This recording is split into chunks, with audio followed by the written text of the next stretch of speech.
জল নয়, যেন ধেয়ে আসছে আস্ত একটা পাহাড়। নেপালের ভোটেকোশি নদীতে হরপাবানের এই ছবি দেখে আঁতকে উঠছে প্রাণ। ভেসে গিয়েছে লক্ষ লক্ষ বাড়ি, নিশ্চিহ্ন হয়ে গিয়েছে কয়েকশো গ্রাম, নিখোঁজ কয়েক হাজার। প্রকৃতির নির্মম পরিহাসে বিপর্যস্ত ভারতের আত্মার আত্মীয় নেপালের একটা বড় অংশ। সেই খবর পেয়ে নেপালের পাশে দাঁড়াতে রাত পোহানোর অপেক্ষা করেনি নয়াদিল্লি। জেনজি আন্দোলনের নামে নেপালে ভারত বিদ্বেষ ছড়ানোর চেষ্টা হলেও নেপালের হরপাবানে গোটা বিশ্বের মধ্যে প্রথম দেশ হিসেবে ত্রাণ ও উদ্ধার কাজে ঝাঁপিয়ে পড়েছে ভারতই। ঠিক যেমন বিপদে হাত বাড়িয়ে দেয় পরম আত্মীয়। বুধবার রাতেই দিল্লি থেকে কাঠমান্ডুতে পৌঁছেছে ত্রাণ।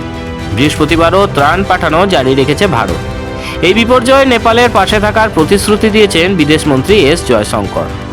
বুধবার নেপাল তিব্বত সীমান্তে ভোটেকোশি নদীতে ভূমিকম্পের জেরে হিমবাহ ধসে ভয়াবহ হরপাবান সৃষ্টি হয়। পাহাড় প্রমাণ জল, কাদা ও পাথর নেমে আসতে থাকে নদী খাত ভেঙে। সেই ভয়াবহতার বিভিন্ন দৃশ্য ছড়িয়ে পড়েছে সোশ্যাল মিডিয়ায়। ভয়াবহ এই হরপাবানে ভোটেকোশি নদীখাতের পাশে থাকা অসংখ্য গ্রামের চিহ্ন মুছে গিয়েছে। ভেঙে গিয়েছে একের পর এক সেতু। নিখোঁজ কয়েক হাজার মানুষ। জলের তোড়ে ভেসে গিয়েছে হাজার হাজার বাড়ি, যার হিসাব এখনো নেই নেপাল সরকারের কাছে।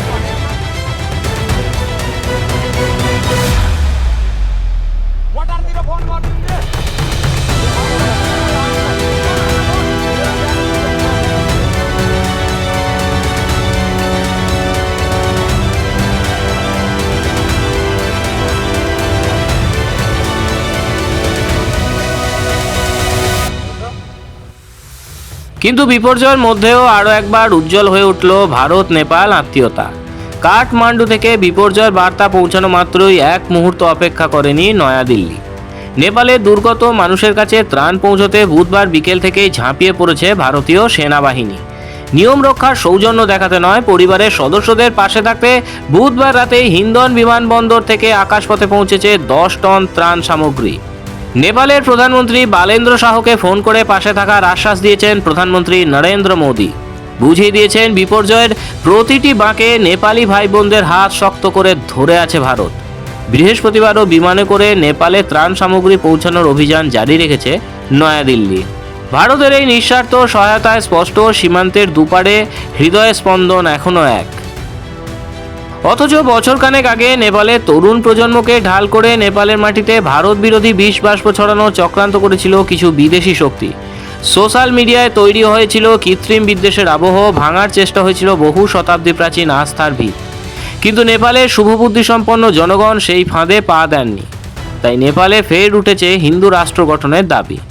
কুৎসাকারীদের মুখে চুনকালি দিয়ে নেপালের সরল জনতা আজ মুক্ত কণ্ঠে স্বীকার করছেন ভারত কেবল প্রতিবেশী নয়, আত্মার আত্মীয়। নেপালি জনগণ আবার ফিরে তাকাচ্ছেন তাদের শেকড়ের দিকে। সেখানে নতুন করে জোরদার হচ্ছে সনাতন ঐতিহ্য ও সংস্কৃতিকে রক্ষার ডাক। কাঠমান্ডুর রাজপথ থেকে প্রত্যন্ত পাহাড়িগঞ্জ ফের জোরালো হয়ে উঠছে বিশ্বের একমাত্র হিন্দু রাষ্ট্র পুনর্গঠনের দাবি। নেপালের মানুষ উপলব্ধি করছেন শেকড়হীন রাজনীতি তাদের রক্ষা করতে পারবে না। আত্মিক সুরক্ষার পথ লুকিয়ে আছে সেই প্রাচীন আধ্যাত্মিক ঐক্যেই।